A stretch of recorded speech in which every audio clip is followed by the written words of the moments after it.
السلام علیکم ورحمۃ اللہ وبرکاتہ۔ ان الحمد للہ نحمده ونستعینه ونستغفره ونعوذ باللہ من شرور انفسنا ومن سیئات اعمالنا من يهده الله فلا مضل له ومن يضلل فلا هادي له واشهد ان لا اله الا الله واشهد ان محمدا عبده ورسوله اما بعد فان خير الحديث كتاب الله وخير الهدي هدي محمد صلی اللہ علیہ وسلم وشر الامور محدثاتها وكل محدثة بدعة وكل بدعة ضلالة وكل ضلالة في النار۔ آپ تمام ناظرین کا استقبال کرتا ہوں ہمارے اس پروگرام وہ گناہ جنہیں معمولی سمجھا گیا۔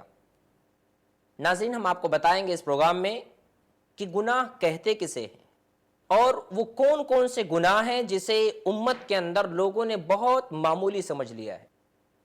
ساتھ ہی ساتھ یہ بھی بتایا جائے گا کہ کبیرہ گناہ کسے کہتے ہیں، صغیرہ گناہ کسے کہتے ہیں۔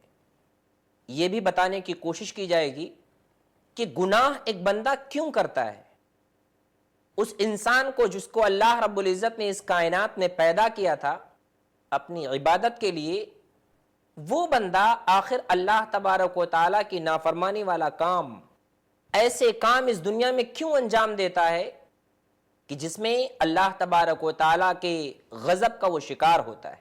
ساتھ ساتھ گناہ کرنے کی بنا پر انسان کی زندگی میں نقصانات کیا آتے ہیں، اس بات کا بھی انشاءاللہ آپ کے سامنے تذکرہ کیا جائے گا۔ آپ ہمارے اس پروگرام کو دیکھتے رہیں، انشاءاللہ مکمل طور سے باتیں پیش کی جائیں گی، الگ الگ نشستوں میں آپ کو بتائی جائیں گی کہ آخر کبیرہ گناہ کتنے ہیں، کون کون سے وہ گناہ ہیں جسے امت کے اندر لوگوں نے معمولی سمجھ لیا ہے۔ ہم شروعات کریں گے انشاءاللہ اللہ تبارک و تعالیٰ کی تمہید سے، اللہ تبارک و تعالیٰ کی تعریف سے کہ ہم شکر ادا کرتے ہیں اللہ تبارک و تعالیٰ کی جس نے ہمیں اس کائنات کے اندر پیدا کیا اور پیدا کرنے کے بعد اس نے ہمیں تمام نعمتیں عطا فرمائیں۔ اتنی نعمتیں میرے بھائیوں کہ ہم ان نعمتوں کا احصاء، ان نعمتوں کا شمار اس دنیا کے اندر نہیں کر سکتے۔ اللہ رب العزت نے قرآن مجید کے اندر بیان فرمایا وَإِن تَعُدُّوا نِعْمَةَ اللَّهِ لَا تُحْصُوهَا کہ اے لوگو اگر تم اللہ کی نعمتوں کو شمار کرنا چاہو۔ ناظرین، اگر آپ کبھی غور کریں کہ اللہ نے مجھے کیا کیا نعمتیں دی ہیں اور نعمتیں کیوں دی ہیں، تو آپ اس بارے میں اگر تصور کرنا چاہیں گے کہ کیا کیا نعمتیں اللہ نے دی ہیں، آپ احصاء نہیں کر سکتے، شمار نہیں کر سکتے ہیں۔ اتنی نعمتیں اللہ تبارک و تعالیٰ نے ہم پر انڈیل دی۔ ایک آیت کریمہ کے اندر اللہ رب العزت نے صرف 3 نعمتوں کا ذکر کیا۔ اللہ نے کیا کہا؟ وَاللَّهُ أَخْرَجَكُم مِّن بُطُونِ أُمَّهَاتِكُمْ لَا تَعْلَمُونَ شَيْئًا اے لوگو، ہم نے تم کو تمہاری ماؤں کے پیٹوں سے پیدا کیا۔ ہم سب لوگ اپنی ماں کے پیٹ سے پیدا ہوئے۔ لا تعلمون شیئا، اور جب ہم پیدا ہوئے تھے تو ہمیں کچھ بھی پتا نہیں تھا، ہمیں کچھ بھی نہیں معلوم تھا ہم کہاں ہیں، کیا کھا رہے ہیں، کیا نہیں کھا رہے ہیں، کیا کمانا ہے، کیا کھانا ہے، کچھ بھی نہیں معلوم تھا ہمیں۔ لا تعلمون شیئا۔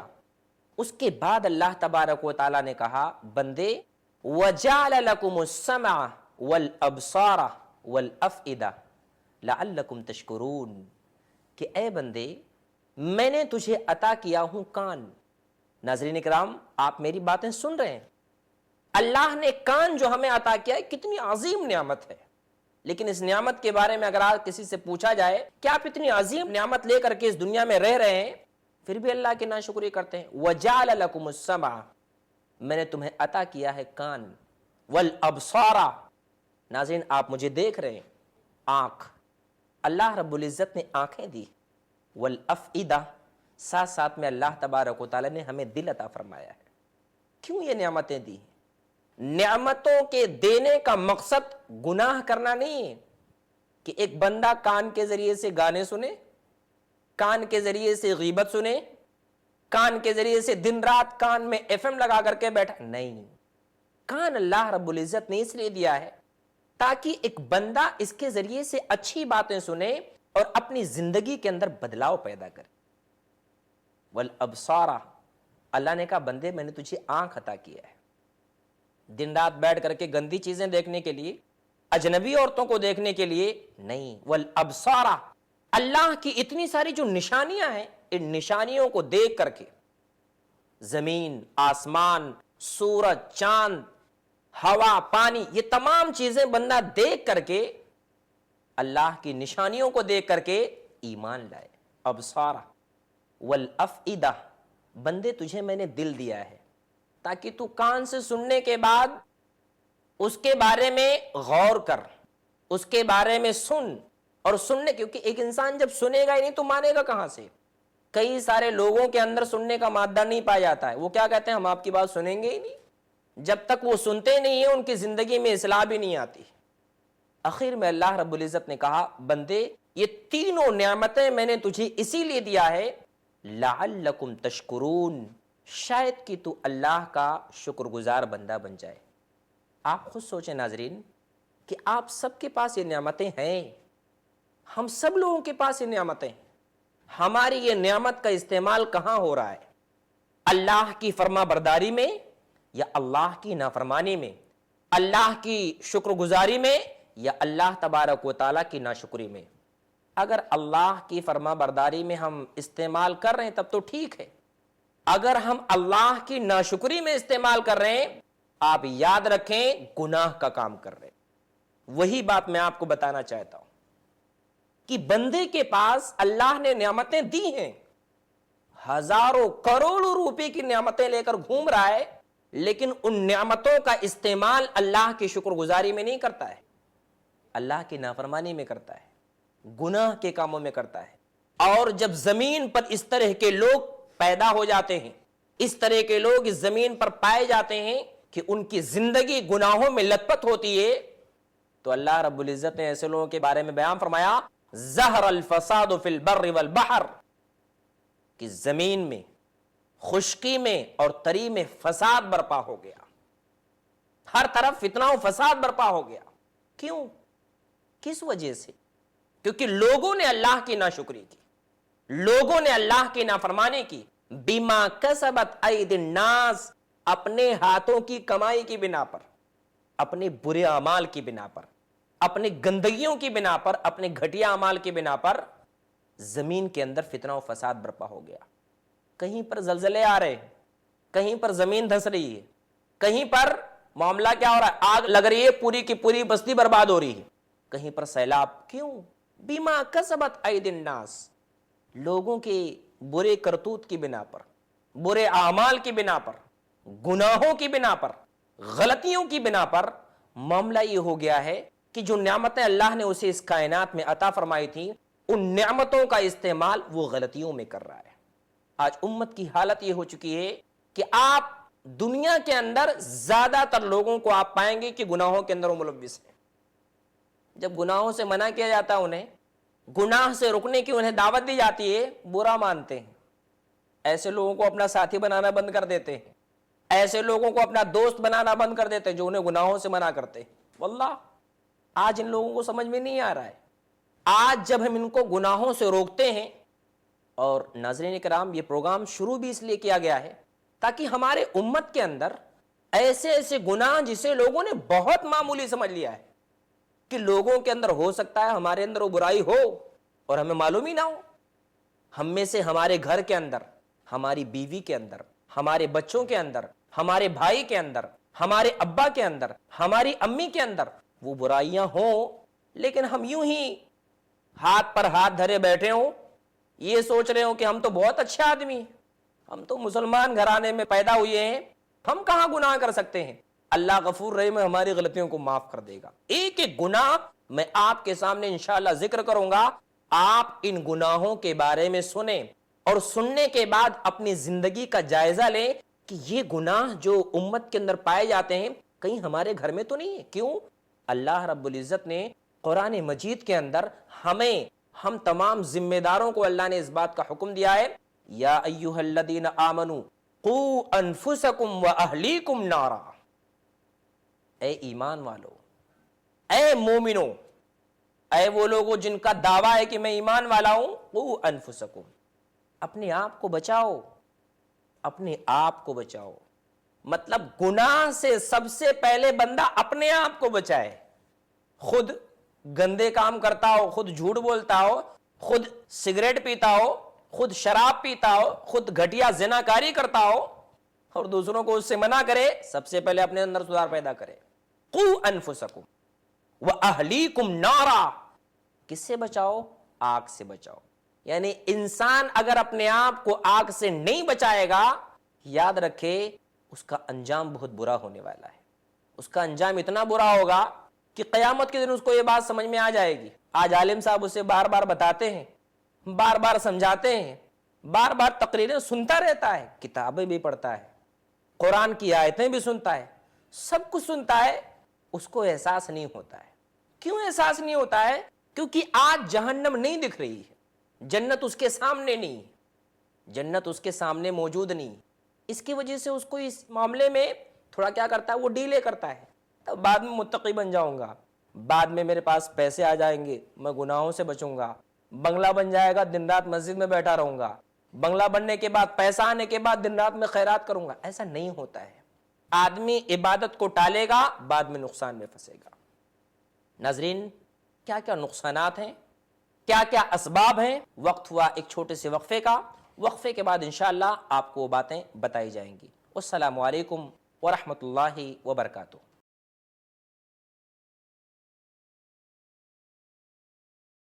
السلام علیکم ورحمۃ اللہ وبرکاتہ۔ ناظرین، وقفے کے بعد آپ تمام ناظرین کا خیر مقدم کرتا ہوں۔ بات چل رہی تھی گناہوں کے بارے میں کہ ایک انسان اگر گناہوں کے بارے میں دھیان نہیں دے گا، اپنے گھر میں، اپنے بچوں میں، اپنی بیوی میں، اپنے خاندان میں، یاد رکھے خود بھی جہنم میں جائے گا، ساتھ ساتھ میں اپنے گھر والوں کو بھی لے کر جائے گا۔ اللہ نے کیا کہا؟ یا ایھا الذین آمنو، اے ایمان والو، قوا انفسکم واہلیکم نارا، اے ایمان والو تم اپنے آپ کو بچاؤ، اپنے اہل و عیال کو بچاؤ۔ کس سے بچاؤ؟ نارا، آگ سے بچاؤ۔ آگ میں انسان کیوں جائے گا؟ آگ میں انسان جائے گا تو اس کے جانے کی کیا وجہ ہوگی؟ گناہوں کی بنا پر جائے گا۔ آج آپ دیکھ لیں، ایک باپ اپنے بچے کو بارش سے بچانے کے لیے چھتری کا انتظام کرتا ہے، اس کی عزت پر دھبا نہ لگے، کپڑے کا اچھے سے اچھا انتظام کرتا ہے۔ کبھی طبیعت خراب ہو جائے تو ڈاکٹر کو فون کر کے کہتا ہے، ڈاکٹر صاحب پیسے کی فکر نہ کرنا، آپ برابر علاج کریں۔ لیکن اسی کا بیٹا اور یہ خود سب لوگوں کے سامنے اٹھا کر جہنم میں ڈھکیل دیے جائیں گے، کچھ نہیں کر پائے گا۔ کیوں؟ گناہ کی بنا پر، معاصی کی بنا پر، نافرمانی کی بنا پر۔ اللہ تبارک و تعالیٰ کے فرشتے جو جہنم پر متعین ہیں، اسے گھسیٹ کر کے جہنم میں داخل کر دیں گے۔ تب اس کو سمجھ میں آئے گا غلطی کیا تھی، حق کیا تھا، باطل کیا چیز تھی۔ آج حق بتائی جاتی ہے، حق باتیں بتائی جاتی ہیں، گناہوں سے روکا جاتا ہے تو علماء حضرات کو لوگ بیوقوف سمجھتے ہیں۔ آج گناہ کو گناہ بتایا جاتا ہے تو لوگ گناہ مانتے ہی نہیں ہیں۔ جیسے کسی کو کہا جائے آپ جھوٹ نہ بولیں، وہ جھوٹ کو گناہ سمجھتا ہی نہیں ہے، وہ سمجھتا ہے جھوٹ بولنا تو جائز ہے۔ کسی کو اگر آپ لویریا سے منع کریں، کسی کو آپ گرل فرینڈ بنانے سے منع کریں، کسی لڑکی کو آپ بوائے فرینڈ بنانے سے منع کریں، وہ اس کو گناہ تصور ہی نہیں کرتے۔ کسی لڑکی کو اگر آپ کہیں کہ آپ بے پردہ ہو کر کے نہ گھومیں، وہ کبھی اس کو گناہ مانے گی ہی نہیں۔ آج نہیں سمجھ میں آ رہا ہے نا، قیامت کے دن یہ بات سمجھ میں آ جائے گی۔ قرآن مجید میں اللہ رب العزت نے ذکر فرمایا، وَلَوْ تَرَىٰ إِذِ الْمُجْرِمُونَ نَاكِسُو رُؤُوسِهِمْ عِنْدَ رَبِّهِمْ۔ اللہ اکبر۔ اللہ نے کہا، اے نبی، کاش کہ آپ دیکھ لیتے کہ مجرم، گنہگار بندہ قیامت کے دن اللہ تبارک و تعالیٰ کے سامنے سر جھکا کے کھڑا ہوگا۔ جیسے کوئی چوری کر کے جاتا ہے تو پولیس والے کے سامنے، حوالدار کے سامنے سر جھکا کے کھڑا ہوتا ہے۔ ایک مجرم، ایک گنہگار بندہ اللہ کے پاس جب جائے گا تو سر جھکا کے نیچے کھڑا ہوگا، ناکسو رؤوسہم، اپنے سروں کو جھکائے ہوئے ہوگا۔ وہاں سینہ تھوڑی نہ تان سکے گا، آپ سب چیزیں دکھ جائیں گی۔ اور اللہ تبارک و تعالیٰ سے ریکویسٹ کرے گا، اللہ سے کہے گا، کیا کہے گا؟ ربنا، اے ہمارے رب۔ ناظرین آپ غور کریں کہ آج رب کے بارے میں دنیا میں بتایا جا رہا ہے، اس کو نہیں سمجھ میں آ رہا ہے۔ ٹھیک ہے، یا نہیں سمجھ میں آ رہا ہے نا، مرنے کے بعد سب سمجھ میں آ جائے گا۔ اللہ کے سامنے جب وہ پیش ہوگا، اس کو زندگی کا مقصد سمجھ میں آ جائے گا۔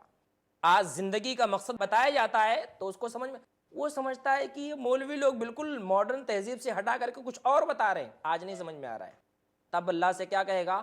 ربنا، اے ہمارے رب، ابصرنا، یہ کون کہے گا؟ یہ مجرم آدمی کہے گا، یہ گناہ کرنے والا بندہ کہے گا، یہ وہ بندہ کہے گا جو صبح سے شام تک غلطیاں کرتے رہتا تھا، اس کو منع کیا جاتا تھا، باز نہیں آتا تھا، تب کیا کہے گا؟ ربنا، اے ہمارے رب، اب ہمارے رب، ابصرنا، اے اللہ جہنم تو دکھ گئی، سامنے جہنم موجود ہے، وسمعنا، اور ہم نے جہنم میں چیخنے چلانے والوں کی آواز بھی ہم نے سن لی۔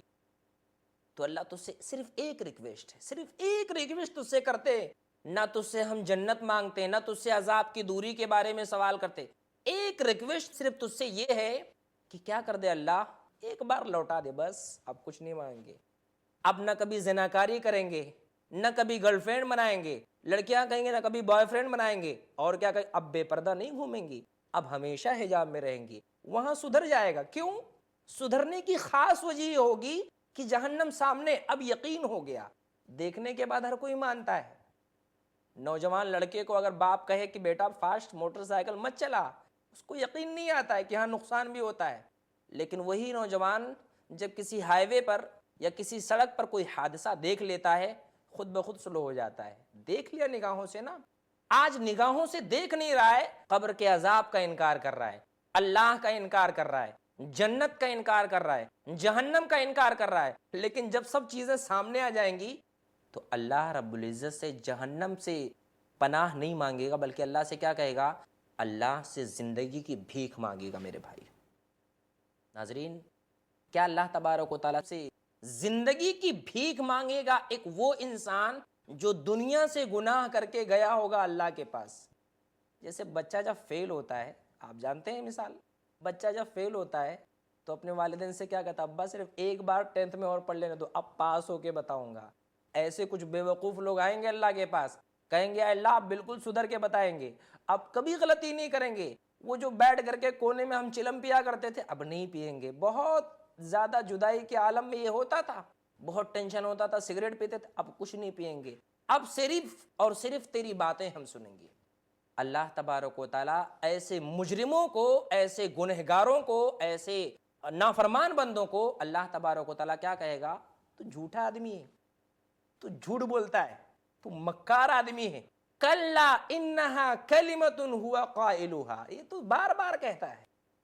دنیا میں جب تو بیمار ہوتا تھا، دنیا میں جب تیری طبیعت خراب ہوتی تھی، تیرے نسوں میں جب انجیکشن لگایا جاتا تھا، جب انجیکشن کے ذریعے تجھے دوا پہنچائی جاتی تھی، تب تو سدھر جاتا تھا، اللہ ٹھیک کر دے اب سدھر جاؤں گا، اب نماز پڑھنا شروع کر دوں گا، کچھ دنوں تک گناہ سے باز آ جاتا تھا، لیکن تیرے اندر تھوڑی قوت آ جاتی تھی، تیرے اندر تھوڑی طاقت آ جاتی تھی، تیرے پاس میرے بتانے والے بندے پہنچتے تھے، پھر اسی ہڑ دھرمی پہ تو آ جاتا تھا۔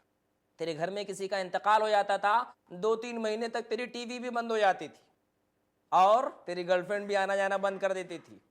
آج تو مجھ سے زندگی کی بھیک مانگ رہا ہے؟ نہیں، اب زندگی کی بھیک نہیں ملنے والی ہے، اب تجھے جہنم کا عذاب ملنے والا ہے، اب تو جہنم میں جانے والا ہے، اب تجھے اس جہنم میں ڈالا جائے گا تیری غلطیوں کی بنا پر، تیرے گناہ کی بنا پر، اور یہاں پر تجھ پر کوئی رحم نہیں کیا جائے گا۔ جیسے جیل ہوتا ہے، جو جیلر ہوتا ہے پٹائی کرنے والا، تھوڑی دیر بعد تھک جاتا ہے، بولتا ٹھیک ہے میں کھا پی کے آتا ہوں پھر ماروں گا۔ وہاں پر تھکنے کا معاملہ بھی نہیں ہے، وہاں پر اتنا سخت عذاب ان گنہگار بندوں کو دیا جائے گا جو دنیا کے اندر گھٹیا کام، غلطیوں کے اندر ملوث ہوں گے، کہ عذاب پر عذاب، دگنا عذاب۔ یہاں تک اللہ رب العزت نے بیان فرمایا کہ جب جب بھی اس کا چمڑا جلے گا، ہم دوسری چمڑی اس کے جسم پر چڑھا دیں گے، کیونکہ سائنٹیفک اعتبار سے جو چمڑی ہماری ہوتی ہے ناظرین کرام، یہ جلنے کے بعد آدمی کو درد کا احساس ختم ہو جاتا ہے، تو اللہ نے کیا کہا؟ چمڑی جلنے کے بعد دوسری چمڑی چڑھائیں گے، تو میرے پاس تو دنیا میں کتنا بھی تو پھدک لے، یہاں وہاں بھاگ لے، بہت ترم خواہ بننے لا، کب تک؟ 60 سال 70 سال، کتنا جیے گا؟ 100 سال، کیونکہ گناہ کرنے کی بھی ایک لمٹ ہوتی ہے، ایک لمیٹیشن تک آدمی گناہ کر سکتا ہے، اور عام طور سے گناہ کرنے کا جو لمیٹیشن ہوتا ہے ناظرین کرام، وہ لمیٹیشن بھی میں آپ کو بتاؤں گا کہ کس عمر میں بندہ گناہ کرتا ہے، اس کے گناہ کرنے کی کیفیت کس وقت زیادہ ہوتی ہے اور کب کم ہو جاتی ہے، وہ بھی چیزیں بتاؤں گا۔ تو اللہ رب العزت نے کیا بیان فرمایا کہ جب جب بھی اس کا چمڑا جلے گا، ہم دوسری چمڑی اس کے جسم پر چڑھا دیں گے، اور اس کو عذاب پر عذاب، عذاب پر عذاب دیا جائے گا، اور اس سے کہا جائے گا چخ، تو دنیا میں انکار کرتا تھا نا، تو دنیا میں ہماری باتیں جب کوئی بتانے والے آتے تھے تو کیا کہتا تھا؟ تو یہی کہتا تھا کہ ہم آپ کی باتوں کو نہیں مانیں گے، ہم آپ کی باتوں کا انکار کریں گے. اور کچھ لوگ تو یہاں تک کہیں گے، اللہ رب العزت نے بیان فرمایا کہ جب جہنم میں داخل کیے جائیں گے، جیسے کوئی شخص جب جیل میں جاتا ہے تو کچھ پہچان والے لوگ ہوتے ہیں نا، تو اس سے پوچھتے ہیں حضرت آپ کیسے جہنم میں آ گئے؟ آپ تو بڑے اچھے آدمی تھے نا، آپ تو بڑے پیارے آدمی تھے، کیوں آپ جہنم میں آ گئے؟ وہ جواب دے گا، اے میرے بھائی، ہم جہنم میں آئے اس وجہ سے کہ فلاں فلاں غلطیاں ہمارے اندر پائی جاتی تھیں، فلاں گناہ ہم کیا کرتے تھے، فلاں گناہ کی بنا پر آج ہمارا معاملہ یہ ہو گیا ہے کہ آج ہم جہنم کے اندر آ گئے ہیں اور ہم تمہارے ساتھ رہنے والے ہیں. آپ اندازہ لگائیں ناظرین کرام کہ ایک انسان اپنی غلطیوں کی بنا پر، اپنے گناہوں کی بنا پر جہنم میں داخل کر دیا جائے گا. اس لیے بہت ضروری ہے کہ ہم اپنے گھر کا جائزہ لیں، اپنے ماحول کا جائزہ لیں، اپنے دوستوں کا جائزہ لیں، اپنی بیوی کا، اپنے بچوں کا، کیونکہ قیامت کے دن ان تمام کے تمام لوگوں کے بارے میں اللہ تبارک و تعالی ہم سے سوال کرے گا. اللہ کے رسول صلی اللہ علیہ وسلم کی ایک بڑی پیاری حدیث ہے. اللہ کے رسول بیان فرماتے ہیں کہ وَالرَّجُلُ رَاعٍ عَلَىٰ أَهْلِ بَيْتِهِ، ایک آدمی اپنے گھر کے بارے میں نگہبان ہے. مطلب گناہ کا کام اگر ہمارے گھر میں ہو رہا ہے، ذمہ دار ہم ہیں. کیا کر رہے ہیں ہم؟ وَالرَّجُلُ رَاعٍ عَلَىٰ أَهْلِ بَيْتِهِ وَالْمَرْأَةُ رَاعِيَةٌ عَلَىٰ بَيْتِ زَوْجِهَا وَوَلَدِهَا، اور ایک عورت اپنے شوہر کے گھر کی اور ساتھ ساتھ میں اس کے بچوں کی ذمہ دار ہے. فَكُلُّكُمْ رَاعٍ وَكُلُّكُمْ مَسْئُولٌ عَنْ رِعِيَّتِهِ، تم میں سے ہر ایک چرواہا ہے، ہر ایک نگہبان ہے، ہر ایک ذمہ دار ہے.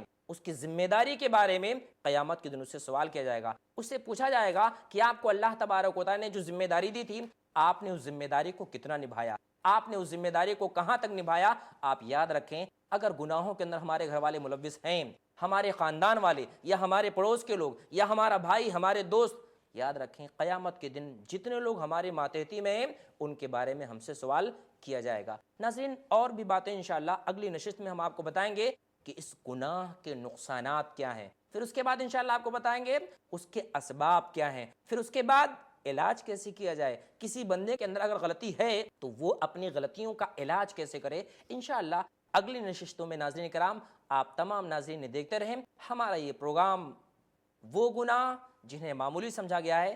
جب تک کے لیے ہم آپ سے رخصت چاہتے ہیں. والسلام علیکم ورحمۃ اللہ وبرکاتہ.